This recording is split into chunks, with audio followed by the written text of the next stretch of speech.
আপনারা দেখছেন FSRL media. ভিডিওটি ভালো লাগলে আমাদের চ্যানেলটিকে সাবস্ক্রাইব করে আমাদের পাশে থাকা বেল আইকনটি প্রেস করে আমাদের সাথে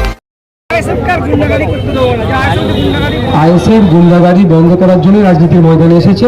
তোলাবাজি, জোট চুরি, বাচ্চাদের চাকরি চুরি, বাচ্চাদের মিড ডে মিল চোরেদের বিরুদ্ধে লড়াই করার জন্য এসেছে গণতান্ত্রিক প্রক্রিয়াতে। আইএসএফ এই গুন্ডামি মস্তানি বন্ধ করার জন্য এসেছে। কল্যাণবাবুকে বলবেন, আপনাকে যে দায়িত্ব দিয়ে 15 বছর আপনি পালন করতে পারেননি, সেটাও ভুল স্বীকার করে যান জনগণের কাছে। আপনি ফুরফুরা শরীফে শুধু ডানকুনি ফুরফুরা শরীফ রেল নয়, বাড়িপাড়া ফুরফুরা শরীফ রেল হওয়ার কথা। তারকেশ্বর একটা ধর্মস্থান থেকে ফুরফুরা শরীফ আর একটা ধর্মস্থান, এখানেও রেল হওয়ার কথা ছিল।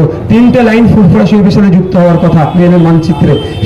সেইগুলো নিয়ে পার্লামেন্টে আপনি কথা বলেননি। আর দীর্ঘদিনের দাবি করেছি আমরা, শুধু ফুরফুরা শরীফ নয়, ফুরফুরা শরীফ থেকে রেল লাইনটা এক্সটেন্ড করে সেটা আটপুর দিয়ে নিয়ে যেতে হবে। এই রেলের কথা পার্লামেন্টে কবার বলেছেন, তার উত্তর তাকে দিন।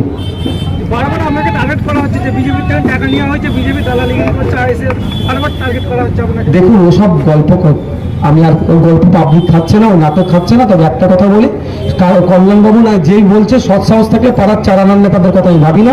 যদি ওই কল্যাণবাবুদের মতো সেকেন্ড ইয়ারের নেতা কোনো বলে, শুধু একটু কথাই বলবেন, নওশাদ সিদ্দিকী বলেছে কত টাকা নিয়েছে এই ফিগারটা একবার বলতে, তারপরে আমি 5 টাকার পেনের খোঁচা দিয়ে বুঝিয়ে দেবো। অন্যদিকে ব্যারাকপুরে বিজেপির প্রার্থী অর্জুন সিং এর প্রচারে এসে আসামের মুখ্যমন্ত্রী তিনি বলেন যে ভারতবর্ষ থাকতে গেলে হিন্দু হয়ে থাকতে হবে, কি বলবেন?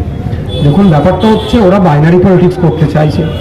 ভারতবর্ষে বর্তমান যে হিন্দু আছে, প্রায় 80% কাছাকাছি যে হিন্দু সমাজের মানুষ আছে, তাদেরকে ভালো রাখার জন্য ভারত সরকার কি করছে সে প্রশ্নটা করা দরকার। শুধুমাত্র ভোটের বৈতরণী পার করার জন্য, মানুষের বিভেদ লাগিয়ে দিয়ে ক্ষমতায় টিকে থাকার জন্য এই ধরনের অবাঞ্ছিত কথা বলছে। ভারতবর্ষ গণতান্ত্রিক রাষ্ট্র, ধর্মনিরপেক্ষ রাষ্ট্র, এটা হয়তো অসমের মুখ্যমন্ত্রী ভুলে যাচ্ছে, সেই জন্য এই ধরনের অবাঞ্ছিত কথা বলছে। তার এই মন্তব্যকে ধিক্কার নিন্দা জানাচ্ছি।